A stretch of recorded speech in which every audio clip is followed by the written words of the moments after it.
And we are officially live. Welcome to BenThere. Thank you all for joining us. This is a special Friday edition of BenThere. I appreciate everybody watching and everybody who's about to watch. Maybe you see us on the replays here, but thanks for watching.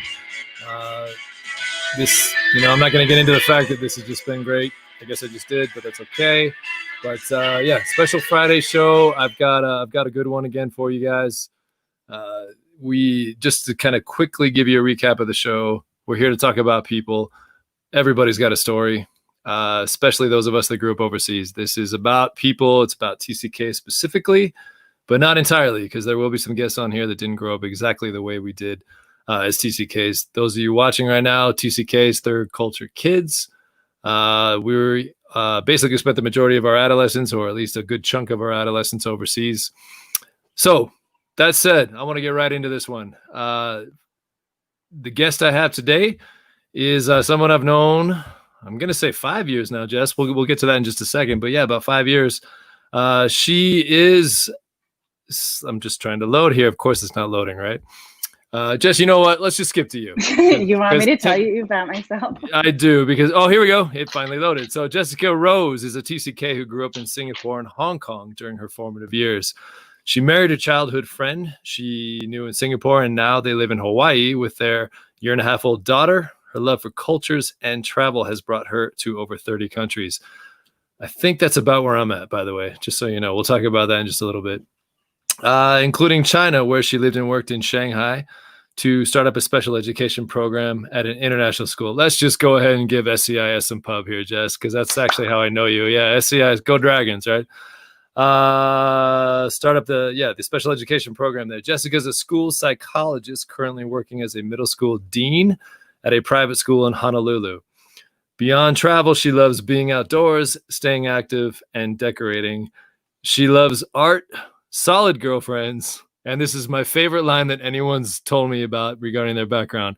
And she loves a good party, folks. So here she is. Jess, welcome. Jessica Rose, everybody. So welcome to the show, Jess. Thanks for joining.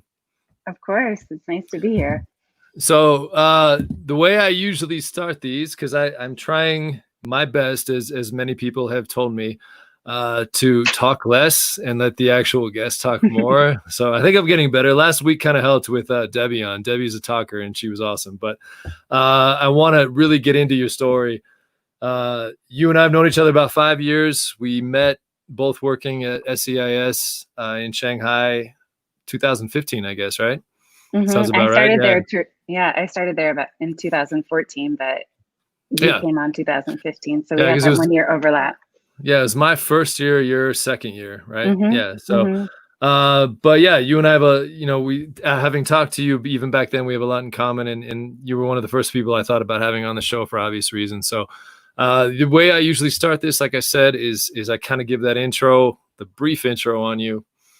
But I want everybody watching to actually hear your entire story. So if you don't mind, kind of, I gave the Cliff Note version, but I want you to kind of dig deep into who you are and where you've been in your entire story. So if you want to talk about how you grew up and then maybe what you've done the last 20 years, my mouth is closed. Okay. Go ahead. Well, it's great to be here. Thank you so much, Ben, for thinking of me to be here. It's been nice keeping in touch with you since I left Shanghai. You were still there after I left. But so I think, you and I, we found out very early on that we were both TCKs, like one of our first conversations. And what I remember is that, what had happened was that when I grew up in New Jersey when I was 4, until I was 4, and then I moved to Singapore, was living there for a couple of years, 2.5 years with my family. It was my dad's job that had brought us there. My dad was working in finance, in banking at the time. And so, it was one of those things where my parents had to, well, they tell me now, right? I was too young to really know, but they tell me now that they came home with, do you want to move to Singapore? And they had to look on the map to see where it was, at the time. Yeah. They both, I think, had only left the country once before then and decided to move to Singapore. So we were there for 2.5 years in an expat community. Where'd you go to school? a Singapore American school. Okay. Mm-hmm. And so, you know, we were there for 2.5 years, and we moved to Hong Kong for 2.5 years. I had great childhood experiences, you know, all 5 years being an expat. I had no idea that that people did not live the same way I did when I went back to the US, being as young as I was. And so anyway, so there were lots of, funny stories about that. But then after that, I moved back to New Jersey, lived there from when I was 9 to 18. And then I went to school in Philly, did school, undergrad, graduate school, and then graduate school again. And then I was there for 7 years. And then after that, I moved to Hawaii and was there for, oh gosh, now I got to do some math.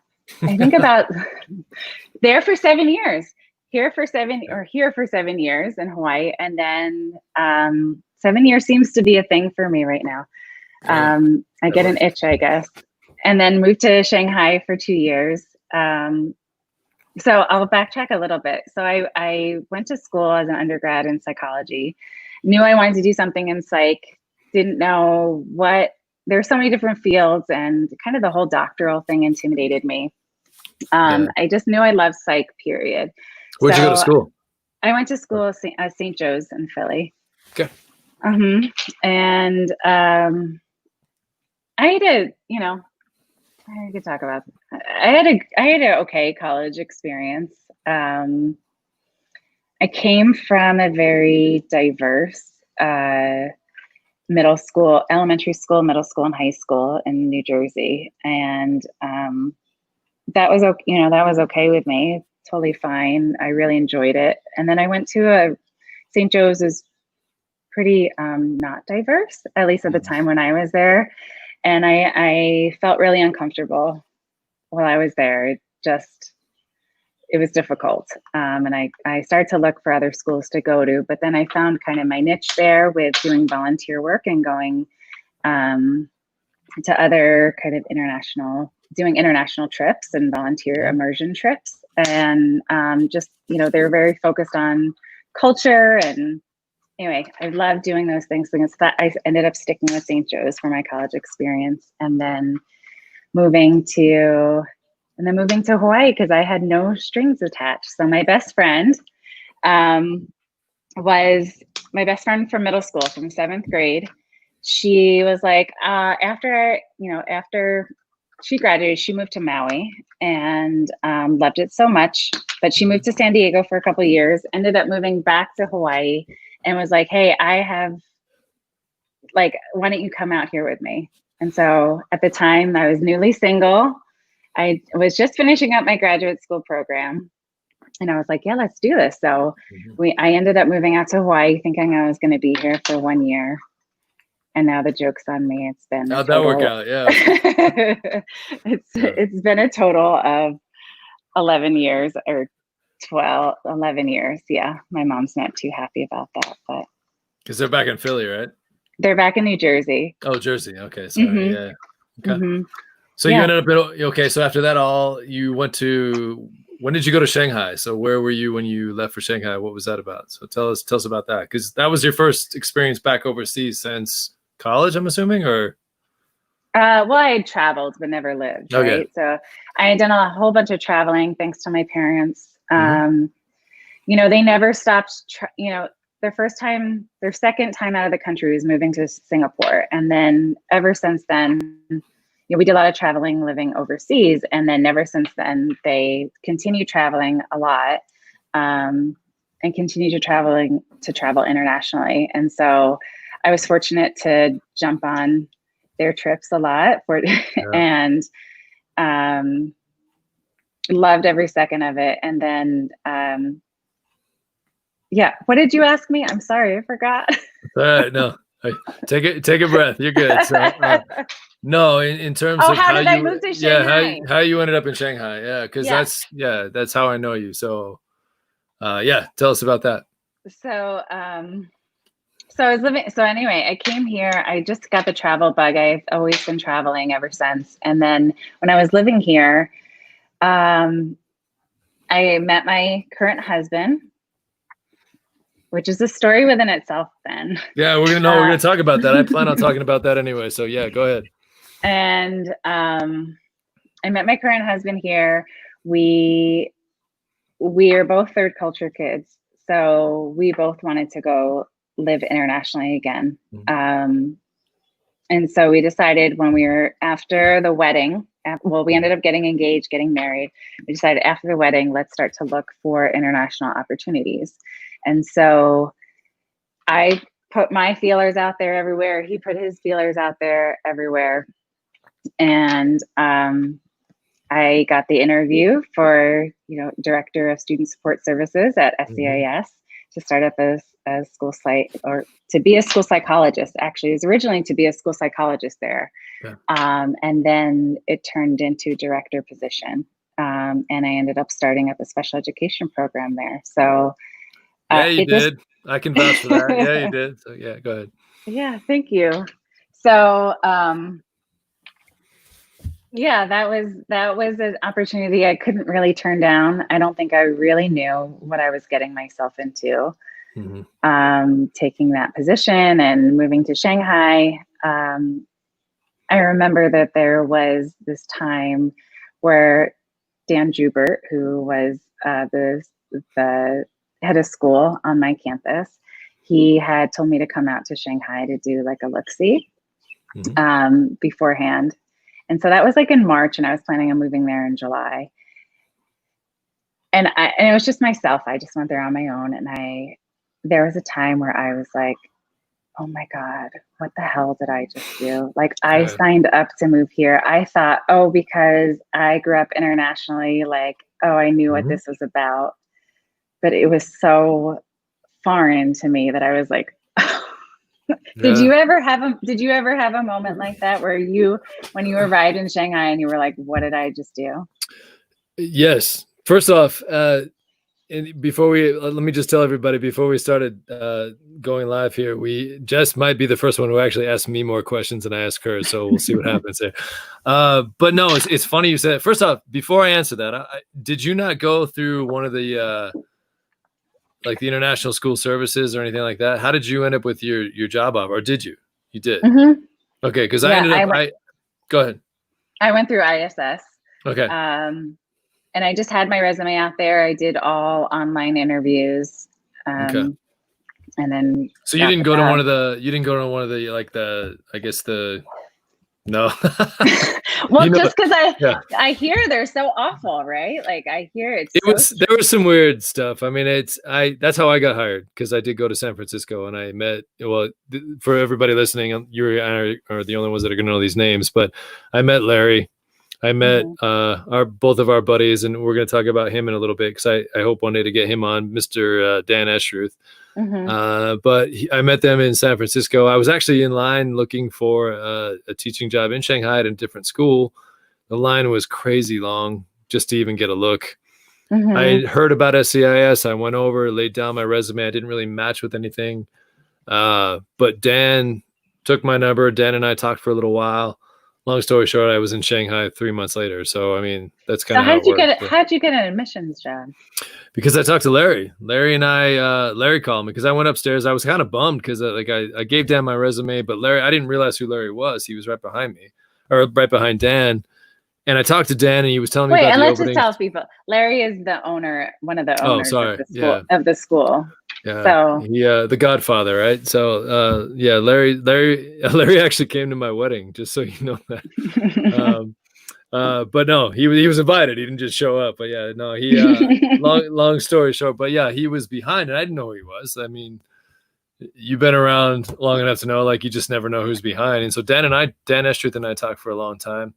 Gave him my resume. Dan and I hit it off right away. I went upstairs because I think it was actually the last day I was in San Francisco, and at the recruiting fair. And I went upstairs, just kind of undid my tie, laid on the bed, and my phone rings, and it's Dan Estruth saying, "Hey, Larry wants to meet you." And I didn't know who Larry was, and I said, "Okay, sure." Like, who's Larry? I didn't know. Mm-hmm. And he goes, trust me, you want to take this call, or you want to go meet him. And so I went downstairs, and Larry was there, older gentleman and very distinguished and whatnot. And so we met in the bar. We had a beer together, and we talked baseball more than anything. And I didn't know who this guy. I still didn't know who he was. Like I didn't realize he was the head of. I mean, not even the head of the school, the owner of the school. Let's be honest. Mm-hmm. Long story short, he said, "Well, I looked over your resume, and I want you." And I'm like, "Okay, for what teaching position?" He goes, "Well, the cool thing is about you is that you're exactly what I was looking for. I wanted someone who grew up overseas, so he understands the students, Mm-hmm. and he wanted someone who was a teacher, and which I was for 14 years prior to going there, and." I checked that box, and he said, I also want someone with a business background because we're looking for a director of admissions, and I have an MBA. So I checked like all his boxes. I don't think I knew that about you. Yeah. Oh yeah. I've had that for bragging, right? No, I've known that I've had that about 10 years. Yeah. I got that right out of, Oh, good. yeah, I guess a while up now, but long story short, I checked all his boxes, and he liked my resume, and we sat and had a beer. I didn't know who he was. We honestly talked baseball 90% of the time. And he'll tell you this too. Didn't say anything inappropriate to him.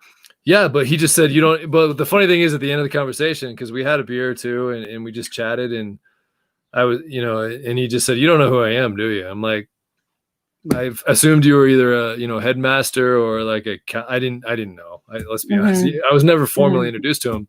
Mm-hmm. And then he told me who he was, and like I remember instantly sitting up straight, putting my tie back up, like, I'm so sorry. I didn't know. And he's like, yeah, you're fine. That's actually why I wanted to chat with you, just because you seem like, a what you see is what guy. you get. Yeah, normal guy. And he was excited about that. So that's a compliment, by the way.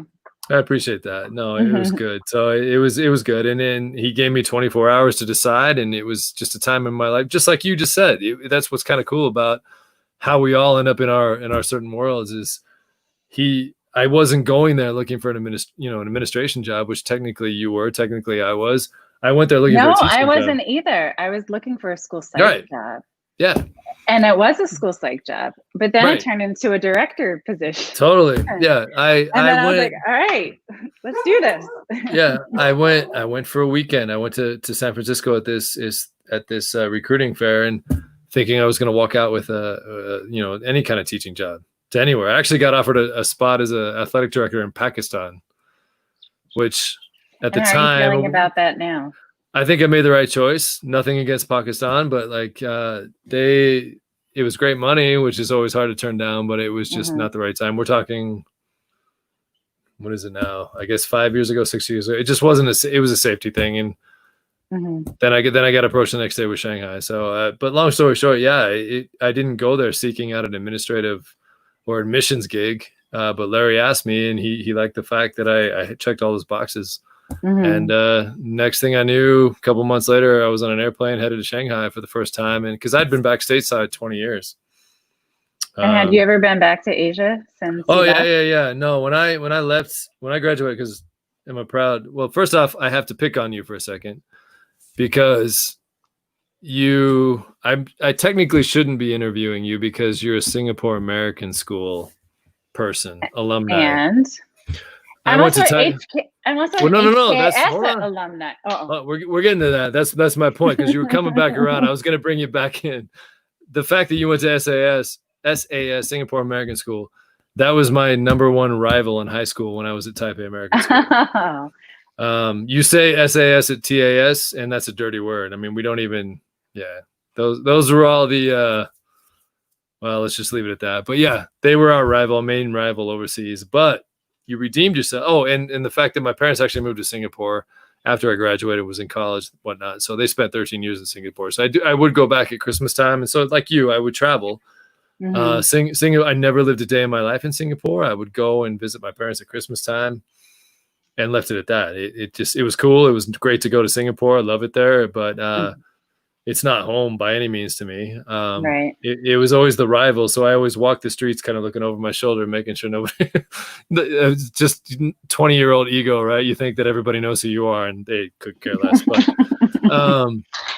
But you kind of came back around with the fact that one thing we haven't, we have a lot of things in common, but the one thing I wanted to get at was the fact that we both went to Hong Kong International School, right?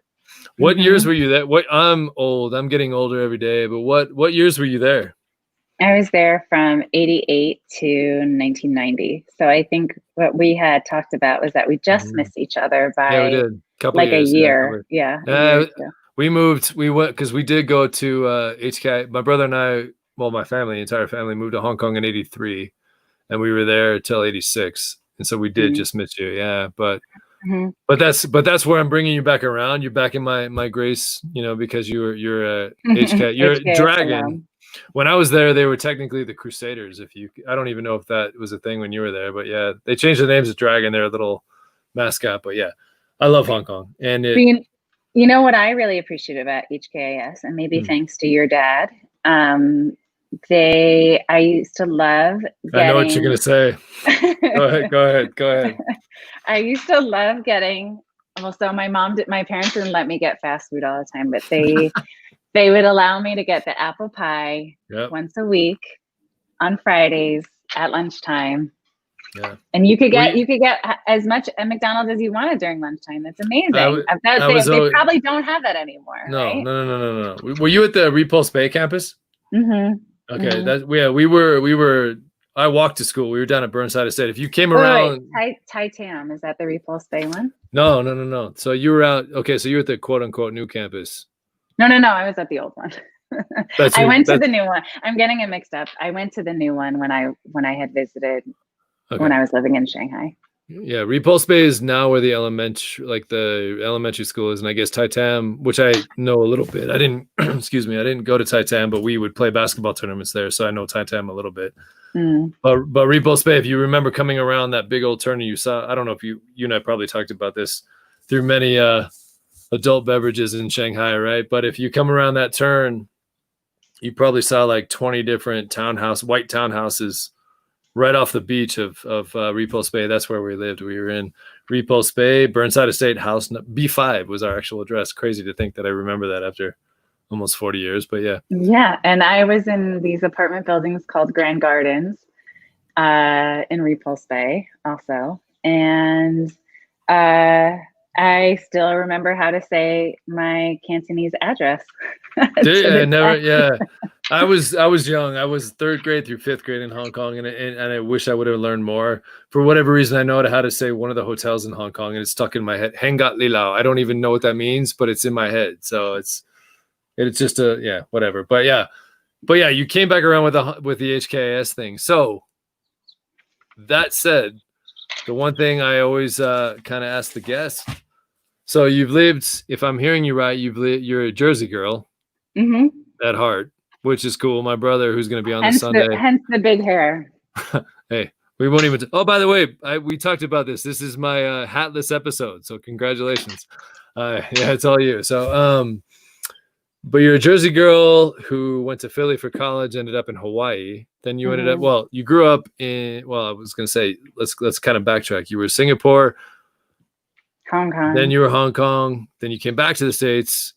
You ended up in Hawaii, then went overseas, came back to Hawaii. So where's home? Right now, Hawaii is home. Hawaii is home. I don't think I really considered it home until, I don't know, not too long ago, a few years ago, maybe since I came back from Shanghai. I think when I lived in Hawaii before Shanghai, it was always this kind of temporary, I don't know how long I'm going to be here thing. And it just ended up extending each year, because I got to be honest, I mean, so beautiful and the weather is so wonderful that you have to be highly motivated to leave here. So, so I was highly motivated. I had always wanted to live in Shanghai. So that's why we ended up, or not in Shanghai. We'd always wanted to live abroad. I didn't care where. We're going to talk about that in a little bit. So save that thought, but go ahead. Yeah. So that's why we ended up going. But now that we're back, I wasn't expecting to be back, by the way. Yep, I get that. I didn't know where I was going to end up being, which I kind of really loved. When we had left Hawaii the first time and we moved to Shanghai, or when we had left Hawaii and moved to Shanghai, we had put all of our stuff we'd shipped all of our stuff to California in storage, actually at my brother-in-law's house. And we thought like, oh, eventually when we come stateside again to we call it the mainland, when we go to the mainland again, we'll probably come to California. We thought that would be a good place to be. And yeah, so anyway, Hawaii is now home. We ended up buying a house here since we came back. It's very much home. I'm still adjusting, I think, to Hawaii. I think I didn't have the experience. Oh, this is a whole nother topic, but anyway, my second home is New Jersey. My parents are still there. My brother is still there. All my cousins, my aunts and uncles are all there. It's where I want to be every summer. I have such happy memories going to the Jersey Shore. I know Jersey Shore has bad connotations, but it's all a great good. place. No. That's where we fist pump. No, no, but I have the best memories of my childhood at the Jersey Shore. Unfortunately, my parents still have a house there. So kind of 4th of July is a time that I go back there to go spend time with my family there, which I won't be doing this year because of COVID, but thanks a lot, COVID. Yeah, I know, which is a bummer, but all things considered, it's okay. Yeah. So. Okay. No, I get it. So let's kind of backtrack a little bit. Let's talk about international schools, because you and I both, that's what's kind of cool about you and I. We share a lot of the same. I'm a little bit older, obviously the gray, right? So, but we kind of grew up the same way. I was overseas a little bit longer than you, but having said that, I was in Chicago before we moved overseas, and then I'm an Idaho boy at heart. I will be always. I was born there. Went to, predominantly my college years were spent there. But when I think of my younger self and I think about the international school experience, HKAS, I was there 3 years, but big years. I was 3rd grade all the way through 5th grade, and then we ended up in Taipei, which I was there 6th grade till I graduated. So I totally understood international schools, and I always knew that sometime, no matter what it was or what I was doing, the goal was always to get back overseas, right? I think that's pretty common with TCKs.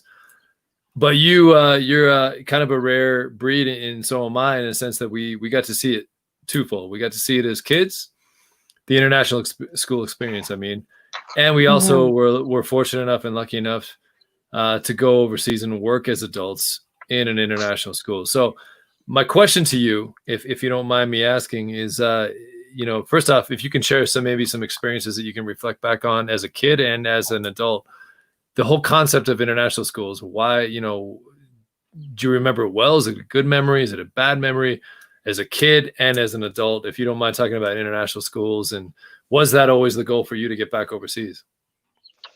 Oh, that's a lot of questions. Okay, so yeah, sorry about that. I'm working on my questions, but okay. Yeah, I realize that's like 3 questions in one. But go ahead. All right, so I might just need you to remind me later. No problem. As a kid doing going to the international schools, I think it just became my normal, right? Like that's all I knew. I went to a preschool before I left New Jersey, but I don't even remember it, And then really, as far back as I can remember, is Singapore American School, and then Hong Kong International School. And I had nothing to compare it to at that point. So. How old were you? I was 4 to 9 years old. Okay. Right. So I thought all schools were like that. And boy, was I wrong. They're amazing schools. I had no idea how lucky I was at the time. And even not until much further down the road, as I don't think I realized how lucky I was to go to those schools until I was really an adult. They're amazing schools. There were things that I remember, my mom reminds me of. I would come home from school in New Jersey. So I started 4th grade in New Jersey. And on my first day of school, my mom told me that I came home and said, "Mom, there's no carpeting on the floor." how come there's no carpet? Like, how come there's no carpeting? Why is it just tile on the floor? And my mom's like, well, that's okay. Like, had to convince me like that it was okay and not a bad thing. Yeah. And then I was also like, there's no air conditioning and there's no pool at the school. Like, I was innocently questioning, like, how come my public school, elementary school, was not as fantastic as HKIS. Right? And it's fine. Public schools in New Jersey were great. I'm an advocate for public schools. I think they were great. I had a great education all the way, from elementary school through high school. But yeah, I had no idea. Okay, so international. How was it working at international? Yeah, so that kind of that you touched on it being a kid in international school, but yeah, let's talk about being an adult. Was that always the goal to go back overseas and work there, or did it just kind of fall in your lap, or how was that you? Yeah. Gosh, I've kind of just been like, I go where the wind takes me sort of person. So I didn't have these huge goals of I'm going to go out and do this and do that. But I did, as an adult, as I was in my 20s, I guess I knew that I wanted to be working and living internationally. So being at SCIS, I could reflect. I could do a lot of comparisons and reflect back to my own childhood of growing up in international schools and really, truly appreciate all the opportunities that we had as kids, right? Like, I remember, all the trips that they would take internationally outside of China, and all the trips that they did within China at SCIS. I remember even at my elementary school, I think it was like for 5th and 6th or middle school students, that they would go, to other countries and do these like extended field trips, immersion field trips in other countries. And how fantastic that's just that's amazing. So, those are the things that excite me. There's plenty more that was exciting about the quality of education, I think, and the extracurriculars and stuff that you had available to you. But the fact that you could still travel and explore in a very safe environment, where it's educational but also safe and protected is great. Yeah, totally. Debbie and I talked about this last week, but we were big time into sports, and how do you explain to people? And it wasn't I truly want to make sure this gets represented well, because I think you can vouch for this. It's not I was better than you because that's how I grew up. That it was what it was. Like, that's all. Like, you talked about this earlier. That's all I knew. I thought everybody did that. I didn't know any different, right? Because you move overseas at 7, you come back at 17. You just assume that that's what everybody's childhood is like. Everybody's got a passport. You and I'm sure you too. Like, I had a passport at 6 years old, and I've had one since, right? So I just always assumed that that's what everybody else was doing. And when I come back to the States, I assume people my age, they were back in the States for summers, right? Things like that. So it's not a better or worse, or I'm better than you because I got to do this. But man, looking back now as an adult, thinking I got to travel to other countries to play sports, right? I've been to probably 15 countries just because we could, right? I look at, obviously now I look back and think, what a blessing. Like just spoiled almost, I hate to use that word, but absolutely. Totally spoiled. Yeah. And having no idea. It was very innocent. We had no idea. Thank you. That's a great way to term it, because I've thought about it that way, but I guess I've never really said it that way. It was very innocent because we didn't know any different. Right. So our parents did, though. Oh, hell yeah. Of course. And good for them. Good for them. My mom, I talk about it with her now, and I feel really lucky to be able, I have a really good relationship with my mom, and there's been times where I've struggled with, the whole, I'm sure you'll get to this later, but the whole acclimation, back to the US piece, and my mom and I can relate to this a lot, and so it's really comforting to be able to talk to my mom about how to reacclimate back, back to the United States. Yeah. And what did you do? And like, how did you do it? And, there's nothing in my mind that is magical about what she said. Like, you just have to do it. It takes time, and you figure it out. And I don't think there's any magic to it, No. So. No, there's no template. And I think my mom would agree too. And totally. It's interesting to hear their perspectives. And one of these days, I'm actually hoping to have my mom on one of these, and then people that have lived as adult TCKs, as you and I have. We didn't get to spend too much time in Shanghai and overseas, but yeah, TCAs. back in the day, TCAs.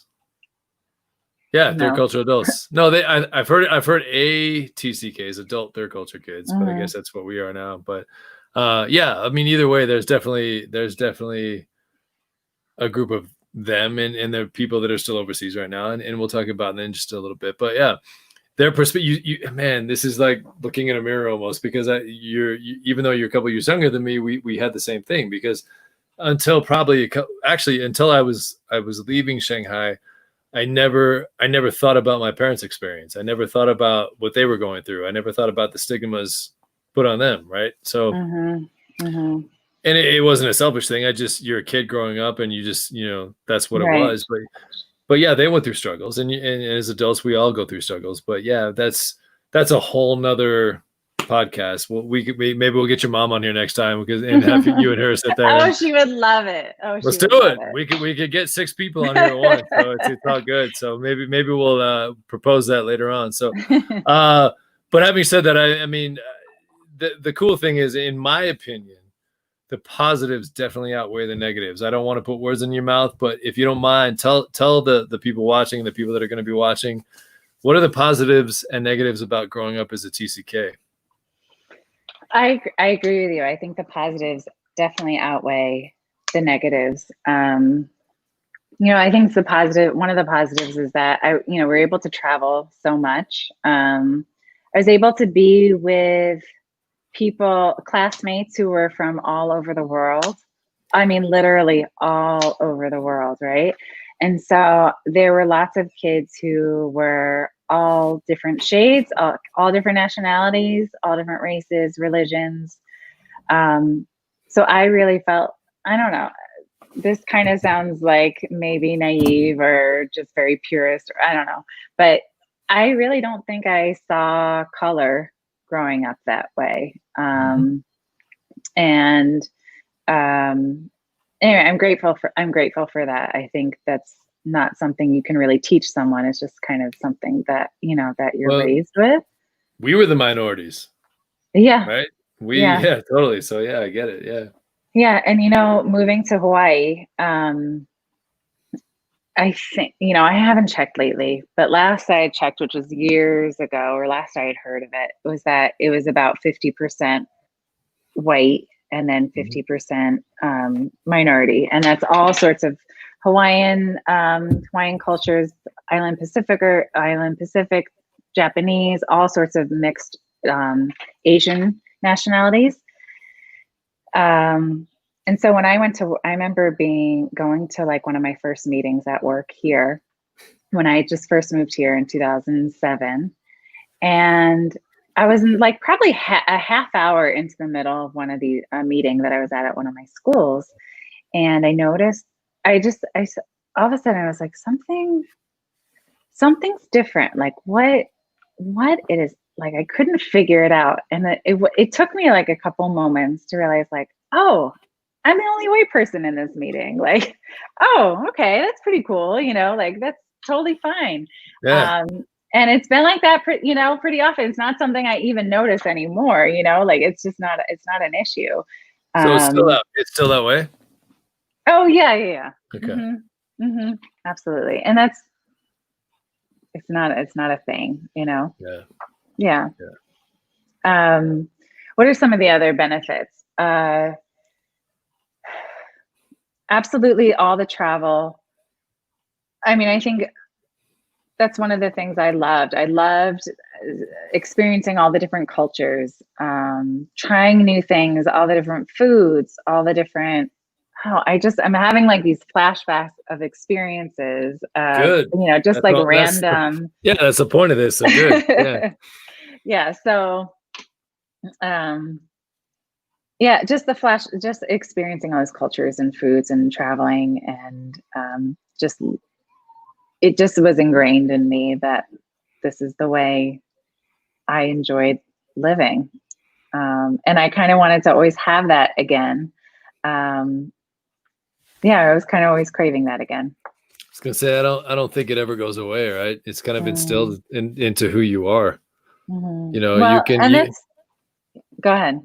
no, I was just gonna say like that's I've been back stateside on and off, I guess 25 years, but I still view myself, and this is gonna sound egotistical. I don't mean it that way at all, but like I still view myself as like a citizen of the world. I definitely American, proud of it, wouldn't want to be anything else, but I think outside the box. I think globally. I don't necessarily think, domesticate. Like, yeah, I just like you probably. I mean, when I think my upbringing and what I've seen, man, we're so lucky. We talked about this earlier.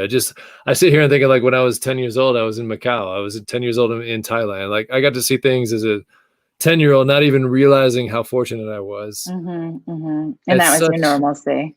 It was normal, right? Yeah, exactly. And I just assumed, and it wasn't. Again, we talked about this earlier. It wasn't a better or worse thing. I thought that was normal. I thought that's what everybody did, like you were talking about too. So, It's funny because my mother-in-law also was in Singapore with her mhm. family, my husband's family, That's awesome. for Yeah. for 6 years, and that's how she saw herself too. Like it was nice to be able to talk with my Mhm. mother-in-law too, or my in-laws about that experience for them. And anyway, so she had also said, like, I just see myself as a citizen of the world, the exact same thing that you just said.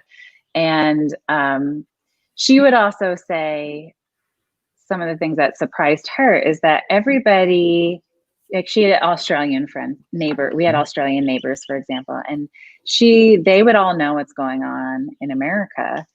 Um, but like we had no idea what was going on in Australia, like Australian politics or Australian current, necessarily current events at that time. Mhm. But everybody kind of knew what's going on in America. Yeah. Um, which I thought Yeah. was a really interesting perspective, right? Like, yeah, you're right. Probably other countries keep track of what's going on in America more than we keep track of what's going on in other countries. Maybe not so much now. I don't know, Mhm. but yeah, back in the 80s, uh, When I had news hair. and media Yeah. Yeah. uh, was less accessible. Yeah, I mean, technology's definitely helps. I think that's kind of intertwined the world together. But Mhm. you're right. Like everything was either America or the world. It wasn't America, Australia, like different continents and different countries. Yeah, totally. I agree. I Mhm, agree with mhm. that. So yeah. Um, that's yeah. I mean, you and I know you too well. We could talk forever about this, and that's awesome. We do it over. And Dan Escher would join us. We do it over a plate of fries and a couple beers, right? So, let's we could talk about that forever, but let's kind of move on. Uh, so advice for current or soon to be TCKs, those kids and those families that are about to find out that they're about to move overseas or move to outside their passport country. What kind of it, as someone who's gone through it as a kid and someone who's gone through it not only as a adult but also a psychologist, right? So Mhm. if you could kind of use your professional opinion here and your personal opinion both, but what kind of advice would you give someone that's about to find out either they're going overseas or currently there? What kind of advice would you give those families? Well, I think I would probably, target the advice to the parents, to the adults. Um, I would just, have them, I would probably recommend that you just keep an open mind. You'll meet tons of people from all different walks of life and, much broader walks of life than maybe what you're used to if it's their first experience, right? And keeping an open mind and definitely making sure that you keep in touch with those people because they will, before they would go to be in an expat family, they probably don't realize how fast they're going to connect with other people right away, other expats right away, right? You have no family there. You have no connections there. You're probably just going on your own with your family, and you need to make those social connections really fast in order to survive, right? It's like such a human thing. Yeah. And so I think that's one of the, going back to your other question, I think that's actually one of the benefits of living internationally and being an expat. Hopefully you have that expat community to support you, right? They become your new family. They become a second home, foundation. Right? They become your foundation, right? They become your go-to people, whether it's, you need like a neighborly thing or a family sort of thing, right? Yeah. They become everybody to you. So be prepared to connect fast and furiously and make sure that you stay in touch with those people, because I think they're very special. Yeah, I totally agree, because I truly believe that as a kid, it started at HKIS, but it kind of obviously progressed to TAS because I spent more years there, and those were my adolescent years. But that international school becomes a home. It becomes a second home away from home. I mean, everything is centered around that school, from friends to friends' parents to our parents' parents. Like it just, whatever you like, that becomes your second home, whether you realize it or not. And it's so important to just get involved, right? Like it truly does make the process easier, I would like to think. But yeah, totally. I wish I could argue with you, but first off, I know you better. I'm not going to argue with you. But secondly, I think you and I are on the same point here. So, and I appreciate you have a little bit of a different perspective, because you did it during your teenage years, where kind of like your friends were your life, Totally. And also like your friends' parents became a big part of your life. Oh. To this day, they're second parents to me. Like I'll still, all my buddies, like I try to write on Mother's Day. I'll try to write all of them and just let them know, like, thanks for helping raising me. Like it's all, yeah, you're right, totally. So, yeah, but I mean, you still, even as a kid, like younger kid, like you were, I mean, I still would think that a lot of the culture, a lot of your experience, even your parents' experience, I think they'd probably say this, but so much of it is centered around that school, and it's a good thing. It's not a bad thing. I mean, they're welcoming too. I have yet to be in an international school that wasn't welcoming. One of the things I think for my parents too, the really big things is that we became really connected with a lot of the families in our community. So like in our expat community, that's how I met my husband and his family. They invited us over for, was it Thanksgiving dinner? I think it was. That's awesome. By the way, that's my next question, but go. Oh, for sorry, it. sorry. No. Go right ahead, because let's. I do want to hear that. So go ahead. Go right ahead. Well, let me get to what I was trying to say too. But okay. Like a lot, I remember there were a lot of kind of tennis. Like we had tennis courts in our Singapore community, expat community, which is called Villa Del Rose. Okay.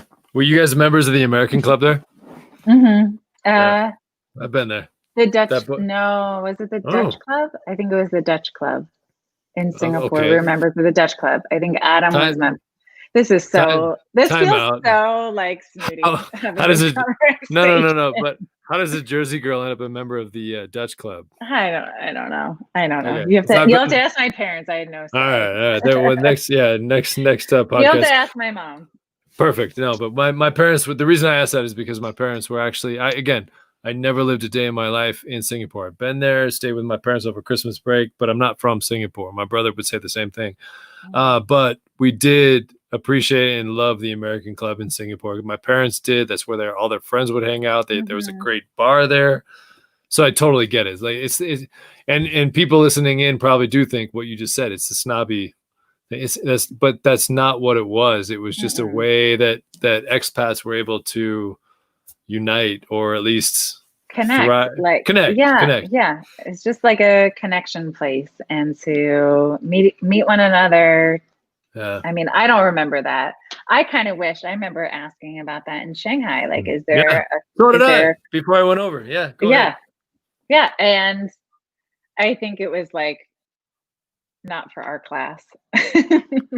Well, there wasn't really the same kind of thing. Like it Yeah. wasn't as big. Like because I did look into it before I moved overseas because I thought, hell yeah, I'll do that. Like that'll be my Hmm. connection. But it wasn't the exact same thing in Shanghai. But I do remember in Taipei we had it, and that's the American club in China, in Taiwan. That was the center of the universe. I mean, if you weren't at school, you were at the club. We called it the club. Hmm. We didn't Hmm. even, 3 letters was too long to like abbreviate. We just called it the club, right? So Hmm. it was ACC, but anyway, but that was, and it still is. It's my understanding it still is, and it wasn't an ego thing. It wasn't a we're better than you thing. It wasn't a we're up here. Don't talk to me unless you're a member. But it was just that's what it was. We my Hmm. parents were able to drop us off, and we'd watch movies on a Friday night. That's where you hung out with your friends. That's where the parents would go and hang out with other expats. It's just what it was. Hmm. So I totally get that. I haven't thought about the club in a while. So that's awesome that you brought that up. So. Hmm. Hmm. Sorry, I've taken this over. I gotta zip my lip. So No, it's fine. It's fine. no, Good. let's. I wanna kind of talk about your husband and your gorgeous daughter, by the way. Thank you. But travel bug, and there's a connection to them as well. But you grew up like I did. Do you think because of how we grew up as TCKs that ignites the desire to travel the world and see more cultures, or do you just think it's a preconditioned thing? I think it's got to be some nature involved in that. But this, at the same time, for I think it's got to be, yeah, I think it's got to be nature, but there's probably got to be a little bit of nurture in there too, Mm-hmm. because my brother grew up. I have an older brother. He's 3 years older than me. Okay. And I'm smiling because I'm like, we were like just best friends growing Mm-hmm. up, right? And he grew up there, so he was 7 to 12. So what's that, like second grade to sixth grade? Mm-hmm. Yeah, or third grade to sixth. I don't know. So he lives back in New Jersey. He's never real, he's been there the whole time. He's never really had the travel bug. He's never really, I mean, he's traveled. He just went to Mm-hmm. Portugal in, I don't know, February. I think it was February.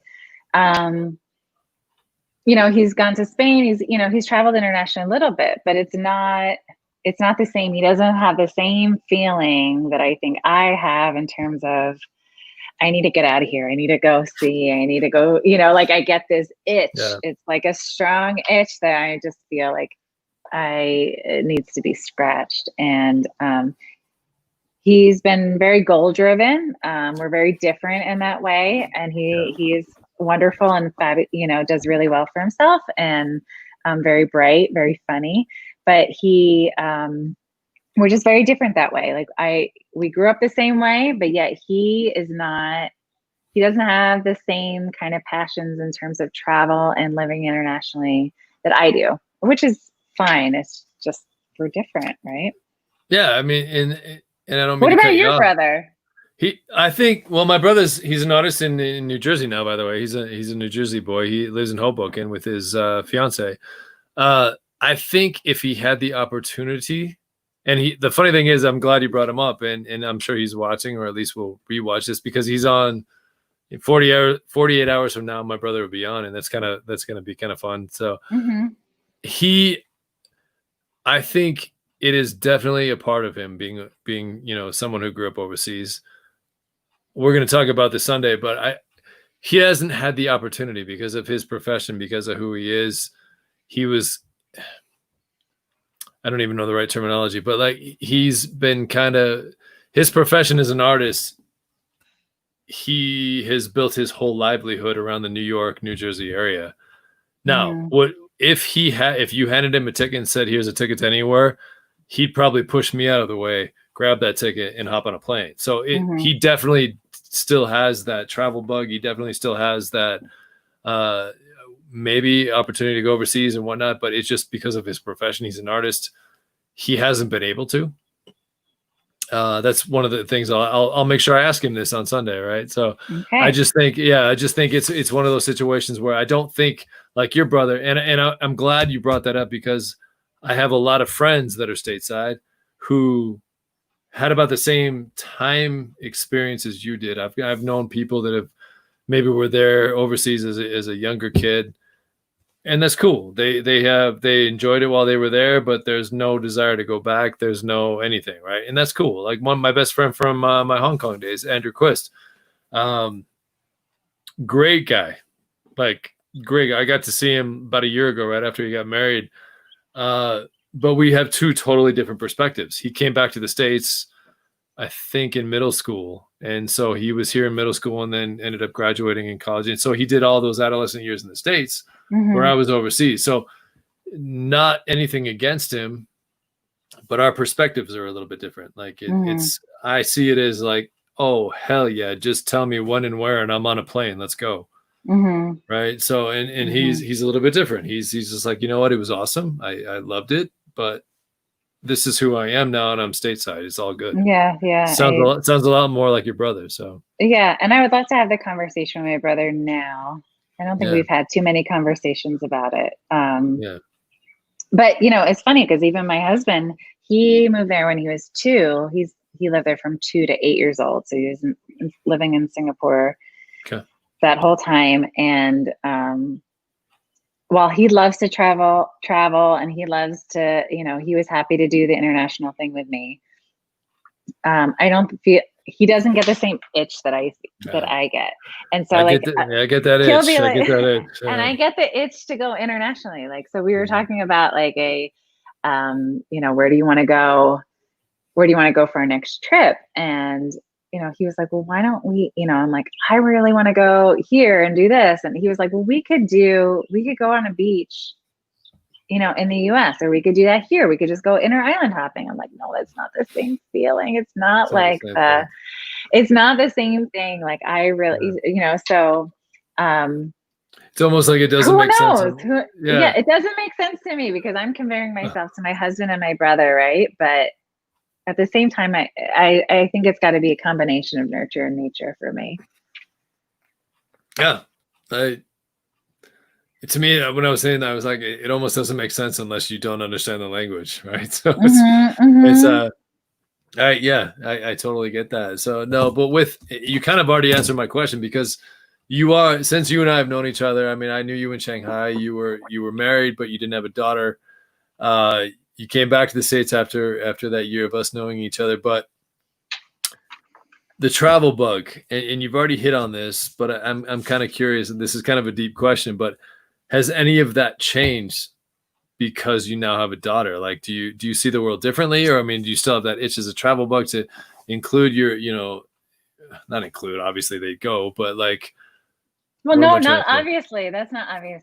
So okay. Let me just say, so I've been, today I was just at the beach with my husband. My daughter was at daycare. It was like it felt like vacation.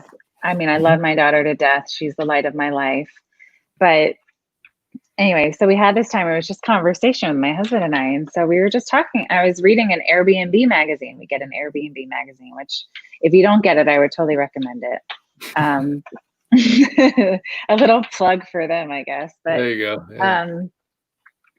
I just felt like I really connected. Like I just had I was like, oh, I loved it. I love these articles, right? So it was talking about traveling solo. And I just said to my husband, like, one of my best trips and one of the proudest moments that I've had is being able to travel solo. So when I was living in Shanghai and he was living here. Tell everybody what he does. He's a firefighter. Yeah. So I'll backtrack a little bit about this experience for us. So we moved to Shanghai together. We moved for my job. He was going to be he was a trailing spouse. He was looking for work out there.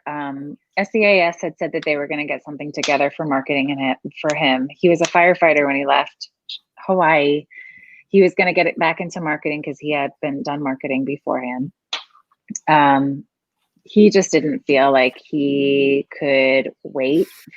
And I don't know if he really wants to do the marketing thing. He didn't really want to do the marketing thing anymore after being there. So he had this small window of time to get back into the Honolulu Fire Department.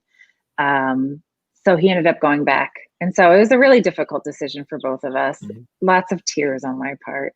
And so he ended up moving back to Hawaii. I did my second year in Shanghai solo. And so during that year, he couldn't make it out. Anyway, during that year, we met up. It was actually really great. It was like, I got to do whatever I wanted, dated it. Actually, it was hard. It was hard the first 6 months to be apart from him. But then the second 6 months was difficult in its own way to stay really connected with him. Yeah. But it was also really fabulous in another way, in that we would see each other every 2.5 months. And then it would be like wonderful, like this huge, we'd be on vacation together. We were in Amsterdam. We were, in Hawaii, came back here for Christmas. Gosh, what was the other? We went to Japan together. I mean, like we had a great, anyway. So anyway, one of the vacations, he was like, I can't meet up with you during Chinese New Year. So I was like, well, I'm going to go to, I really want to go to Bali. I want to go to do the surf yoga place. And I absolutely fell in love with it. And so just saying all that to get back to, we were just saying, like, we think we should travel separately sometimes, just to connect with who we are as individuals, whether that's solo or whether that's with our friends, it's with my girlfriends or that's with his guy friends or whatever. Or we're even talking about, maybe I do a solo trip and he does a trip with my daughter, so they can just have time together. Yeah.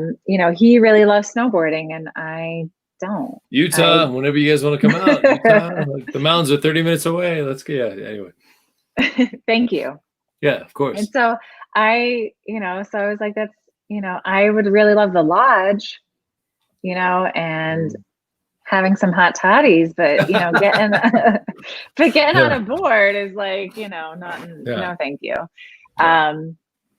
So anyway, so we were just talking about, you do stuff with her and then I'll take her on trips. So yeah. I think, I don't think traveling, sure, it's more of a pain in the ass to travel with a kid, especially a young one. Like I'm always nervous before we travel with her, because you just don't know what you're going to get with her. Does she travel well? Yeah, she's been great. Okay. She's been great every time. But I'm always on my toes a little. And she keeps me on my toes, this kid. So I don't know what's going to happen. So anyway, so that, I want to continue traveling with her. That's important to me. That's a lot of discussions that I've had with my husband, is to make sure that she's exposed to the world. I think we know for the most part, Hawaii's home now. My husband's a firefighter, so he's gonna, just probably stay here until we'll probably stay here till he retires. So making sure that we get out and about during summer vacations and other times of the year is important to us. So she grows up. It definitely won't be the same, and I think that is a little bit of a heartbreaker for me, but. You never know where life will take you and what will happen. So we'll see. Did you ever think you'd end up in Shanghai? I mean, come on, you're right. It's like, you never know, right? You never know. No, I had no idea I'd ever be in Shanghai. Well, I don't know if you've watched a ton of these, but the very first episode I ever did was with my best friend from my Taiwan days. He is a pilot for JetBlue, Tim Wanger. I'm bringing this up because I think it's going to make you feel a little bit better, but like, he's been stateside since we left, since we graduated. The cool thing is, obviously he's with an airline, so it's a little bit easier, but he hasn't ever lived overseas since we graduated, but he was a K through 12 kid overseas. I mean, that's all he knew before he came back to the States. Mm-hmm. However, he's got 2 gorgeous kids. His daughter's my daughter-in-law, or daughter-in-law, his goddaughter. She's your goddaughter. Goddaughter, thank you. It's late. I mean, we're 10 p.m. I'm usually asleep by now. So, but his daughter's my goddaughter. But the cool thing about them, which I really truly respect, they've made it a point. He and his wife have made it a point to, yes, they don't live overseas. Yes, they're probably never going to be TCKs, but his kids have been to 20, I don't know the exact number, but they travel any chance they get to go overseas. Mm-hmm. I know for a fact they've been to Asia, they've been to Europe, they've been all over the place. I mean, and it could end up the same thing. Yeah, it's a little bit heartbreaking, just because, and I'm that way too. I don't have kids yet, but it's tough to think, if I did, would I be okay with that, right? So would I be okay with not having them experience the same thing I did? And yet, what's the alternative? Maybe at least traveling, get out there, see the world, see culture, and I applaud Tim. I've always applauded Tim and his wife for doing this, and it sounds like you guys are kind of on the same path there. So, I mean, we haven't done it yet. She's 1.5 years, right? So it's kind of like we want to. You also have to figure out the timing. When is it going to be? And I don't really know the answer to this, but like, when is it going to be? When are you going to get the best bang for your? Not your buck, but like, do we send her? Do we do it when she's 3 or 5, 7? Or is she going to remember it, right? So same thing, and I get that. Like, Tim's kids were a little bit older. They're both still, they're not teenagers yet. One's getting close, but I mean, they did the same thing. They came over to Shanghai actually my first year there when you were there. That's great. That's great. And then that's when we went to Beijing. We went to the Wall. We went to Forbidden City. We did all those things. I'd never done that. Tim had never done that. We both grew up in Taipei and Hong Kong, but we never been to China. And so it's a luxury. But he was able to bring his kids over, and I see that with you. I see you end up doing that. So maybe not this year, maybe not next year, but I see it. I see it. With knowing you, how I know you, I bet that happens. So it's just who we are, right? Like that's what it's instilled on us. It's part of our DNA now. So yeah, it would be like really wrong not to. Yeah, totally. Good, great. Yeah, that's perfectly said. Perfectly said. All right, so I want to move on. By the way, we're at the hour mark. Just so you know, I told you these go by fast, but the number one thing when I do these, and it's my favorite question personally, because this is the one that I struggle with the most, and I have struggled with the most. Obviously on record now, but for a long time it was off record. The acclimation process of coming back stateside. You did it twice, just like I did. You did it as a kid. I was a little bit older when I came back to the States. Initially, I was 17 and went to a small school in North Carolina, and I didn't know up from down, left from right. It was a brand new world, and yet I looked the part of an American. People never, by visually looking at me, would have ever suspected a thing. But I was in North Carolina, which I loved, but I was totally lost. That I got, it's funny because you come back as an adult after being overseas for a couple of years and you experience the exact same thing, if not worse. I've been back 3 years now, which is crazy to think, and I've been back longer than I was overseas. But my acclimation process has, for lack of better words, been shitty. Like it's still, you and I have talked about this off camera before, but it's that sense of belonging. So if you don't mind, can you tell people how your acclimation process was as a kid versus how it was as an adult, and that sense of belonging? Well, that's why you have this show, right? Yeah, totally. So because it's kind of been shitty, right? Like, so I think it's great. I love your show. I think it's great. Good. I'm so glad that you have this. Make sure everybody subscribes to this on YouTube, by the way. So go ahead. It's been real, and I'm getting a little bit off topic, but it's been very comforting for me just to watch and hear about other people's experiences, because while we may not have all the same, while our experiences may not be identical, there's a common thread in there that I think we can identify. I can identify with, with your guests. So thank you for having it. No, thank Calvin, because he interviewed me in January, and then he got the itch, or I got the itch to do this. So he kind of talked me into it. But yeah, I mean, just the acclimation process. Did you kind of touched on this when we first started, but like being a kid when you were 4 to 9, right? When you were overseas, and then coming back to the States, that's luckily, and I mean this with all due respect, but luckily for you, that's still young enough to where you could blend right back in and everything's probably okay. Yeah. So go ahead. Do you have any horror stories? Like I'm kind of curious, like from being a kid and trying to understand the identity of who you were versus what you were walking back into. I mean, there's that. And then again, as I've said, like you and I have talked off the air here, but like I think the biggest thing we struggle with as TCK is because it's such an amazing experience, but that sense of belonging, you too. I mean, you're in Hawaii right now and looking the part of an American, feeling, you're walking outside and everybody just assumes, intrinsically, honestly, when I came back from college, it was a nightmare, probably for a year.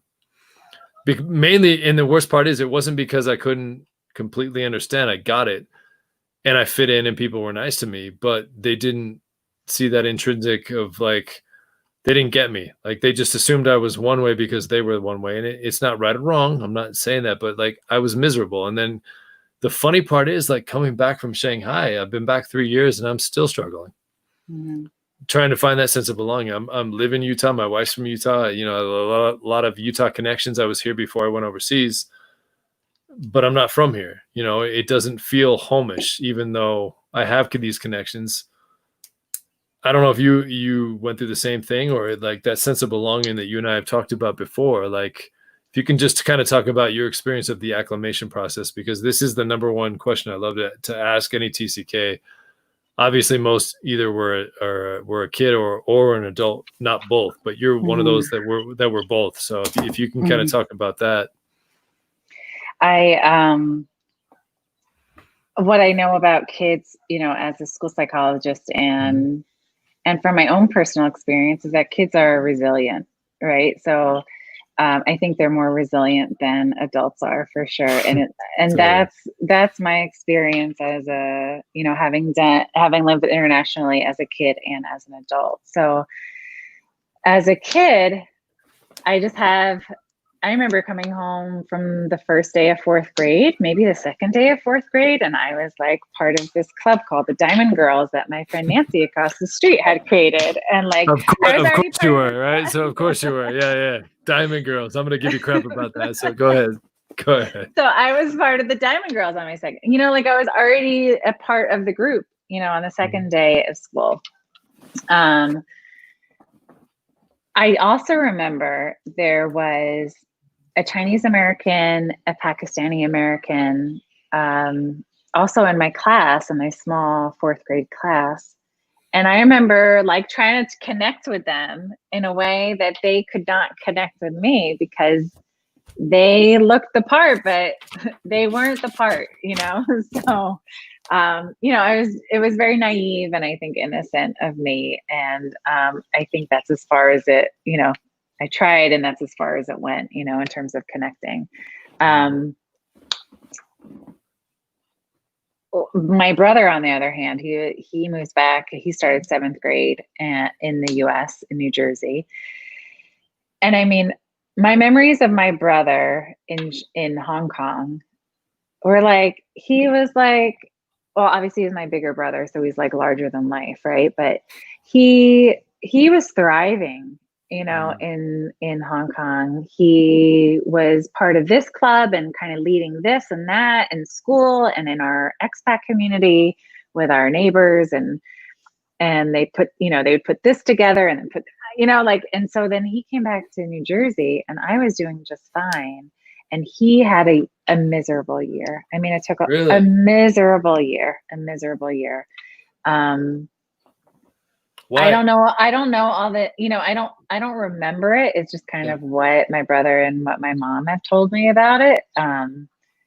But I think he just had a hard time acclimating. And I think, the kids would do the same thing to me as they would do to him. But I think it was harder for him as a 12 or 13-year-old than as a 9-year-old. So like, the kids would say things like, oh, ching chong, what am I saying? And then we would be like, I would laugh it off and I'm like, you're dumb. And, and, I just think it went much further than that. They asked a lot of questions about how come you don't look Chinese? How come you don't look, how can, and it was something that I think we're really proud of, being, coming from and living in these countries, right? Like really proud.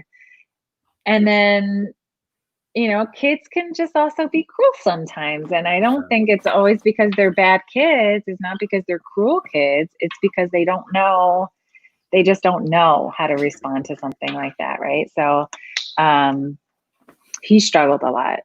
My acclimation process, back to Hawaii. So yeah, I'm curious about this one. You and I have talked about this a little bit, but yeah, let's do tell, please. it was harder than I ever anticipate. It was really hard for me.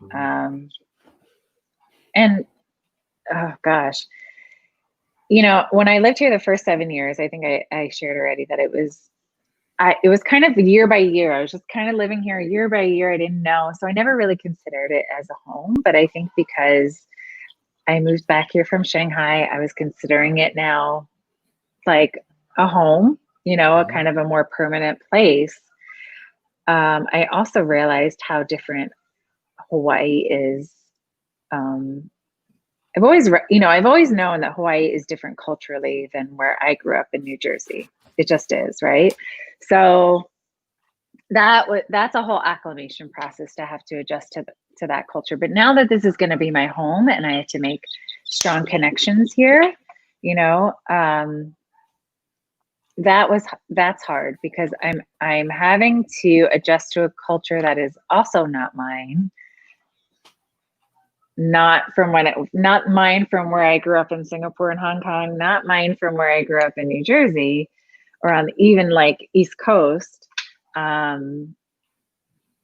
so that's been challenging. I've been going through kind of my own thing there. And then also, it was even difficult to acclimate to like some of my really, really dearest friends. I felt like like our really close friends, I felt like I had to acclimate to being good friends with them again, in a way, like I just felt like I came back to Hawaii as a little bit of a different person. I was going to ask you that. Having gone through that experience. Yeah, and I was going to ask you that. Were they accepting, or was it just more you kind of being maybe a little standoffish? Oh no, I think it was totally me, and I wouldn't call it standoffish. I just think it was hard for me to jump back in the way that I had been before, and and circumstances had changed. Our really good friends, they had a baby, and I was still childless at the time, and I was starting a new job, and so there were other stressors that were happening too. But now that kind of the dust has settled, I think things are getting are great again with them. I love them, they're great. But it's definitely hard, and the longer that I've been in Hawaii, I'm recognizing it's not getting necessarily easier. I'm still like figuring out this journey because I'm recognizing the cultures and the subtleties a little bit more. So I'm just realizing that I have to be me. Totally. This epiphany kind of just came to me recently, and everybody tells us for like ever, like, just be yourself, just be yourself, right? Yeah, totally. That's yes, and yet who are we? Like you asked me to be myself, you asked me to be, but they don't get that necessarily. So it's a double-edged sword, but I totally understand what you're saying. So that's same thing here. Like I have great friends in Utah. There are definitely good people here. Never thought I'd end up in Utah. Ironically, this is the longest place I've ever lived, on and off. How long is that?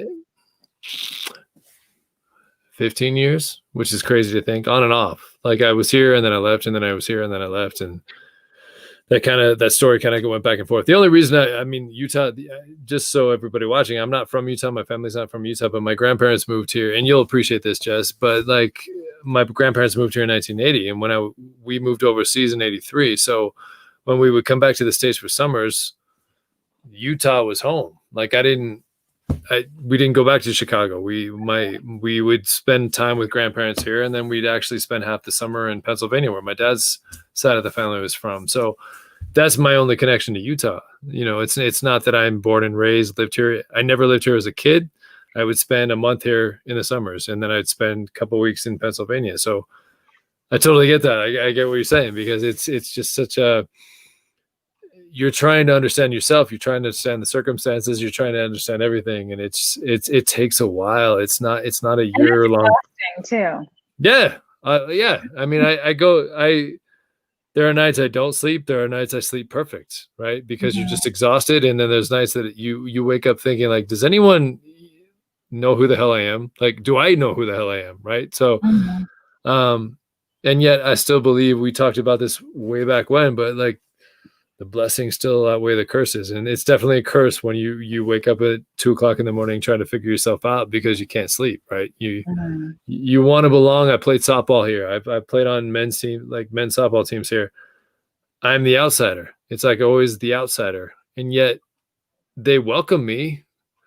Right. And that's great, but I don't connect because they all went to high school together. Right? I'm the guy, like the outsider guy who is crashing the party. I always kind of feel like I'm crashing the party.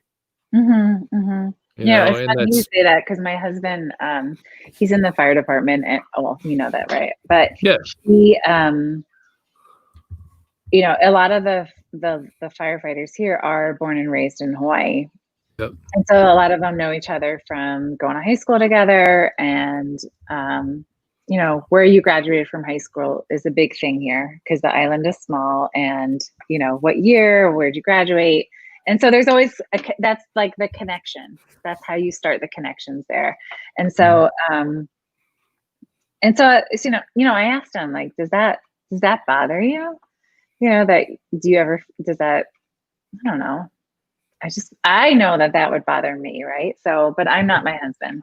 And so he was like, oh, sometimes, but you know, he doesn't let it get to him. He just kind of goes with it, and he is who he is, and I think he's been widely accepted, you know, in the department. I think because of that, you know, and I think I admire that in him, that that's awesome. Yeah, no, that's awesome. You know, I think I reflect a little bit too much. I'm a little bit in my head too much. And I don't think, I don't think it always serves me, right? And so I'm trying, that's one of my resolutions this year, not resolution, but like one of my focuses this year is to get a little bit more out of my head and just to be me, you know, and that's awesome. You should. No, that's as you should, right? You know, I'm working on the same thing. You know, I always feel like it's a 2-step forward, 1 step back kind of vibe. So, and like you said, in your own head, because 90% of the time, so many people are so welcoming, and they don't necessarily get how we grew up, but they understand that like you're not from here, but they're welcoming, and it's me. I actually, at the end of the day, it's me that has the issue, not them. And I'm trying my best to kind of acclimate to that and kind of push through that. And here I am, 44, no business being, but yeah, it's a struggle, and yet I wouldn't trade the way I grew up for anything. So right. So isn't that ironic? Yeah. It's a yeah. I don't even know. Yeah. So we'll just leave it. How did you feel about, you know, being in Shanghai? I mean, a lot of the people that we met in Shanghai weren't third culture kids, but how did you feel like you connected with all the people in Shanghai? So I got to be honest. I was here stateside for I think 22 years, and I was in North Carolina, and I was in Boise, Idaho, and then I was in Salt Lake City, Utah. And actually even a little bit of time in Houston, Texas. So it's that itch. It's that struggle of being in the same place for too long, right? I think all those TCKs kind of go through it. But this, getting to your question, and by the way, thank you for asking me questions. This is nice. Yeah. But maybe I should have my own show, and you can be a guest. You should. Let's do it. I'll be your first guest. No problem. Sign me up. It's so funny because when I got the job offer, terrified, but it was the first time in a long time it was a good terrify. It wasn't a bad terrify. Like I thought, the irony is I lived in Hong Kong and I lived in Taiwan, and yet I'd never been to China, mainland China. Yet when I got the job offer and I accepted it, I remember going home like, wow, this is big. Like to most people, this is such a big deal. And I kind of had an oh shit moment, and I kind of like was like, uh-oh. I'm sure you went through the same thing. Like, what did I just do? Like I said yes, but I don't even know what the hell I'm getting at. I No, I was remember. like, yeah, I'm all in. And then when I showed up, I was like, oh, Okay, so maybe you and I were a little bit reversed, because I was kind of like, I'm leaving everything that I've established the last 13 years, which was more professional than personal, because at the time, like you, I mean, you talked about this when you moved to Hawaii. I was single. There were no strings attached. I had a dog, and that was the hardest thing, knowing I had to leave the dog for a little while. He was in good hands. I didn't put him to the pound. My mom took care oh, of I him. It was remember all looking good. at So pictures of your dog every yeah, time you got home. yeah. Oh yeah. He was in my office. I had a picture of him in my office and whatnot. So the dog was I mean, this kind of just sums it all up. Guinness was my dog's name. And he and I had hung out and been together for 11 years. And it was harder leaving him than it was leaving a lot of people. Mm-hmm. And when I got to, I remember going to San Francisco, because I flew out of San Francisco, caught a flight in San Francisco, and went to Shanghai. Never been to Shanghai a day in my life. And yet the second we hit the plane touchdown in Shanghai, and the Chinese announcements, Mandarin announcements come over the airline, and the humidity hit, because I went with, like you, I went in the middle of the summer, which is probably not the time to go if you're thinking about going to Shanghai. Hot. Oh, Yeah, so but you step off and you start sweating, right? yeah, we literally, I mean, it's a 13-hour flight, and the last hour of it, your pits are completely soaked and whatever. But I remember like finally getting my bag, and I stood up and like, okay, I'm back in Asia. This is awesome. I remember like instantly thinking like, this is awesome. Like, I'm home, and I don't even know what I'm about to walk out to. I've never been here before, but that humidity, that Chinese language, that sense of just being like, even though I'm 6'2" and I'm a white guy and I'm in a plane full of, Chinese folks, it felt normal. It felt like, okay, no big deal. Like, I remember going, like, I know the drill. I'm sure we're going to get off this plane. I'm going to get my luggage. I'm going to go through customs. I'm going to go totally, like, you just revert right back to like how you grew up. And it was easy for me. Oh, that's good. Yeah. And good. so, yeah. What and about the smells? What about the smells? Were they reminiscent of like Taiwan? Yeah. No? Those never change. Like you get acclimated to those, and you get used to those, but you still, I mean, there's smells are smells. And no, but did it like bring you back? Yeah, absolutely. That's what I'm getting at. That's like, I remember walking through Tina Casano, and I think you know who that is. She was there to meet me, and I didn't know, like I said, I didn't know anybody. I have never been to China. So I walked out, I'm pushing my little cart, and I have a big sign that says Mr. Vogel, which I thought was funny, because I always think my dad when I hear Mr. Vogel, still to this day. And I like said hi, and there were like instantly, like, Tina's holding the sign. I walk out of customs, and I've got all my stuff. Everything's great. No big deal. My luggage made it. And I remember walking through the, and you can vouch for this because you've done it 1,000 times, but walking through customs and walking through immigration and all that, and you walk, those doors open. Mm-hmm. Welcome to China, basically. There's no sign that says welcome to China, but it's like, here you are. Good luck. Mm-hmm. And I know so many people I know here in the States would be terrified of that. But to me, it was like, in a weird ass twisted way, it was comforting. It was like, this makes so much sense. Why did I wait this long to do this? Right. Mm-hmm. And I had like 6 guys take my luggage, and I actually felt bad. I'm like, no, I can carry it. I'm good. We walked out, and then I got, they kind of usher you into a van, and you're on your way to your apartment. I get to the apartment again. I'm trying to grab my bags. They wouldn't have any part of that. Walked, got to my apartment, and just like, it was kind of like madness for about an hour. And then they all left, and they made sure I was good. And the door shut, and I remember looking out into I could see the Shanghai skyline from my first apartment, and I remember like, holy shit, what the hell am I doing here? And yet I felt so good, right? I felt so good. And it was just like, this is why did I wait this long? I don't even know what we're talking about. I don't even know what your question was, but I just remember thinking. No, that's wonderful. No, that's great. Yeah. Because I didn't feel that way until like I got my feet on the ground in Shanghai. Yeah. I don't know when that was exactly, but then I loved it. I was like, let's go, let's go out. Like I was all in, you know. Yeah. And The that's, nice thing about being at like an expat is that you can also retreat back to your little bubble, you know, whenever you want. It's a nice balance that you don't have to be pushed into kind of the local Shanghai yeah. way all the time. You Yeah. can pull back, you can do American things, you can eat American food or Western food or, you know, any type of food in Shanghai, Mhm. really. I loved having that back and forth of I can, you know, I can go experience as much of Shanghai as I want, and then I can pull back and be an American and do as much as American things as I want, you know? That's so funny because you and I didn't know each other exactly when I got to Shanghai, but that's exactly what I did. Like there were days I would go out and just explore. I carried a card with my address on it, so as long as I had a taxi, I was good to go.